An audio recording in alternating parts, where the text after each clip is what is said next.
Okay, Coach Burnett. So week 3 of camp. Is this it? Is this the last camp for Burnett Trained? This is the last week long that we had planned. We got a couple of weekends we're working on in August and in September. So just trying to figure out if we're going to do overnight or if we're going to just send the kids home. Right now we're looking at doing like a Friday night session and then having 3 sessions on Saturday. Okay, so you guys are looking at a couple weekends coming Yeah, up. I'm hoping the weekend of the 7th and the 8th, which is coming up. August 7th and 8th Yeah, is a possibility? yeah. Okay. You guys are pretty fluid. You guys are able to be pretty nimble when it comes to scheduling and when you are and aren't going to do something. So popping stuff up is something you guys can definitely do at Burnett Trained, right? Yeah, there's a lot of people that are involved with us, and it just makes it really, really cool for us. If we can put something together, we can get a hold of people. And we've already had people sign up for those camps, and I'll be getting letters out to them, just letting them know what's going on, confirmation letters and things like that. But it's been hard to do just because I haven't been sure of what we are permitted to do, if that makes sense. So it's such a fluid situation that, fortunately, man, 99% of the people that have been involved with us have been able to move with us on the go. So it's been cool. Looking at you, you're an educator, I'm an educator. So student safety, kids safety, athlete safety, that's something that we're into, right? Yeah. We're really into, we don't want people getting sick. We want everybody, we got to actually go back to school here soon, you and I do. But when you look at this, do you guys feel like you've done everything in your power for the safety of the kids, the parents, whoever's coming into camp here at Burnett Trained? You're always going to make adjustments. I feel very good about what we've done, but we had to make some adjustments, even yesterday and today. So you're constantly on the move. You know what I mean? And fortunately, when you tell people, hey man, we really need you to wear those masks and things like that, the group that works with us is real workable, man. They're real cool. They want their kids safe and they want their kids to be active and be able to what they love to do, be able to do what they love. So in order to do so, there's certain things you have to do, there's certain protocol you have to follow, and if you can't follow it, then unfortunately, the kids can't participate. But like I said, we're not having that problem. People are really cool. People are everybody's got a lot of anxiety about things. You're talking about the season next year. Some people are saying there's not going to be a season. You're so positive about there being a season. Why are you so positive about there being an OHSAA wrestling season next year in Ohio? Well, we talk about staples all the time, or I like to talk about staples as far as in the wrestling room. Okay, so your staples are what? Short offense. You got to have a good wrestling stance. Okay, you need knee pounds so you can keep good position or regain good position. Your bottom work is you have to have good positioning. You have staples, right? So in life and in my life and in the lives of many of the people that are around us, wrestling is a staple. All right, so trying to imagine a life without wrestling for me it's unimaginable. So of course I'm going to remain positive. I'm hitting people up. I'm asking questions. I'm doing everything I can do just to try to keep the people with us informed of what's going on. Once again, very fluid situation. It's frustrating at times. It's frustrating for the people I'm asking for guidance from because they have a hard time with it just because of the situation. It's no fault, no blame. It just is what it is, man. And to stand around and get frustrated over it or to get negative about it does nobody any good. So we just have to forge ahead, and I'm going to do nothing but think positive. It's the only thing that's going to keep things going as far as for me. Looking at Elyria, you're a top 25 team in the country, right? How do you maintain that level of intensity? And you guys got high levels of production. Your guys are going to college. You got a guy at West Point. You got a couple of Ivy Leaguers. You're putting kids in college. They're earning college scholarships. People can say, well, the Ivy Leagues don't give scholarships out. But if you get into the Ivy Leagues, right, you're already at a win. It's already a W. Yeah. Right, and it's need-based, right? Depending on people's FAFSAs and stuff like that. How are you able to do that at Burnett Trained? How are you able to do that with Elyria Wrestling? Because I'm talking about Elyria guys are in the Ivy League. You have multiple. Joshua Breeding, and you have JT Brown, okay, Ben Darmstadt. Two of those three are Ivy League. One guy's a West Point guy. How are you able to get such high-quality individuals, Erik? And what do you demand of kids? That starts with kids, family, and faith. It's the kids are great, obviously. You can mold them to a degree, but some kids are more ready to be molded than others, I guess. Academically, I'm not going to lie. I don't do anything to mold them academically, especially the ones that are special, the ones that are going to the Ivies and things like that. However, we do help them with motivation and things like that. That's one of the things that. But their families are motivated, if that makes sense. So then you have as a group. Okay, we have 10 coaches on our staff. Most of them are volunteers.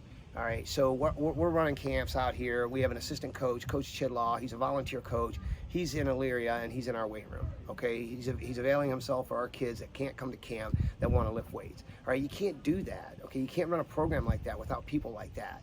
You know what I mean? Without the Dan Bottomleys of the world, who's been volunteering with us for 23 years. You know what I mean? Without the Paul Feltons, the Toby Workmans, you can't do it, right? So we have a really cool system, but once again, it starts with the kids, the parents, the families, the support. My family, my wife, you know, she's been incredible ever since she met my dumbass. So it's like, you know, we managed to, with everybody doing their part, that's what kind of keeps us going as far as the intensity of the program and things like that. You know, now with what's been going on here with COVID-19, things like that, yeah, it's been a strain, it's been a struggle to a degree. You know, trying to keep kids, you know, in the mix, wanting to do what they need to do. You know what I mean? Between having jobs, trying to make some money, things like that. But they've been responding. You know what I mean? For the most part, our kids are ready to go, and they want to keep getting better. You know, I look at, you know, the big stories for me are, you got a guy going to Princeton, whose dad is a Marine. Mm-hmm. And a retired cop, right? So we're talking about, like, we're going to talk about generational mobility, right? We're talking about social mobility, right? That's not normally how that works, right? You're an example of it, right? Your dad was a steel worker, right? You're a college graduate, one of the first college graduates in the Burnett family, right? Mm-hmm. When you look at that and they can find other outlets, or maybe somebody wants to be an electrician or an iron worker. There's nothing wrong with that either. Nope, absolutely not. We need people. Hey, the trades, right? I have a lot of kids right now who are unsure about going to college, and I'm like, wait a minute. You know what I mean? You get out there and swing a hammer. Learn how to build a house. You know what I mean? Learn how to do plumbing, heating, air conditioning, roofing. You know what I mean? There's so many things out there that you know, when you just say, hey, you need to go to college. I don't know, man. But getting back to your question, as a parent, the way that I like to think, and I think this is the way my parents did it with me. Okay, we try to figure out how high the kid wants to set the bar. Okay, the kid's got to figure out kind of where he wants to go, where she wants to go, what they're thinking, and then as parents, we got to say, okay, how high do you want to go?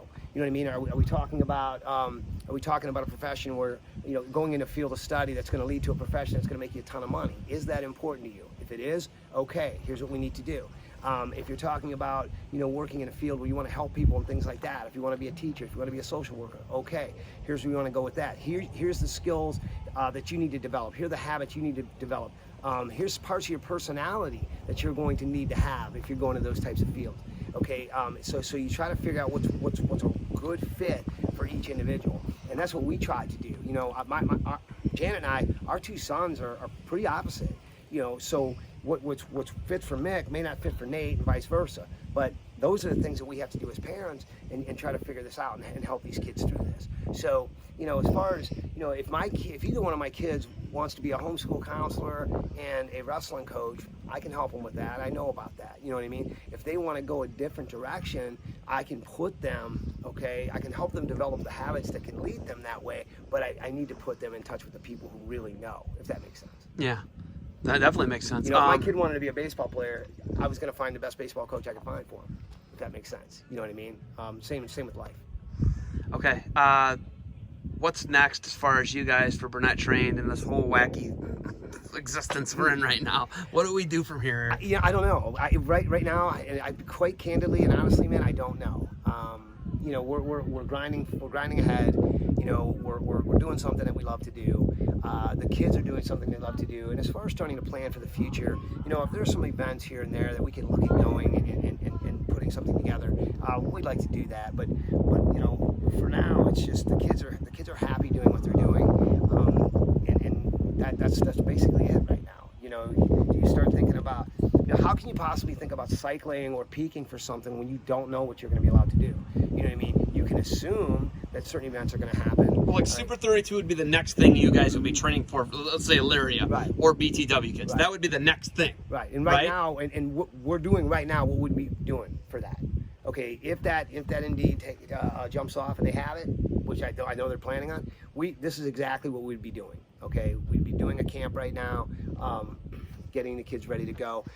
Probably would have been on a break, to be honest with you. If Fargo had occurred, we would have come home and our kids would have been a couple of weeks shut down, and then well, more than a couple of weeks. But we run some fun camps in August, and some of the kids like to jump back on the mat even when they get back from Fargo, but nothing crazy. And then of course, you know, you start grinding.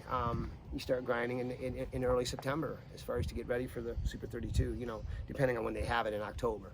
You know, mid-October, of course, you're going to start a little earlier. Late October, you start a little bit later as far as getting them to cycle and peak at the right time.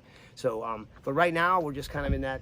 We're in just let's grind, let's wrestle, let's have fun mode. All right, Mick Burnett's still not at home. He's gone. Has it gotten easier? Are you used to it? It's weird. Yeah, honestly, it's different coaching, having one son in the room instead of two. I mean, I love being around Nate, and you know, I feel really fortunate that I still have two years of coaching with him. But it is different not having Mick here. You know, it's probably still fun. It's still fun, but like I said, it's not as much fun as having both my sons in the room, you know, but it's not a bad thing in any way. I mean, it's great. He's staying in touch with his mother and with me, and, you know, we text almost daily, whether he reaches out to us or we hit him up, you know, but I think I told you before, I promised him I wouldn't bother him, you know, I said, but if I text you, hit me back, and he's done a good job of that, so, and he's enjoying things and he's having fun, so that's all I can ask right now.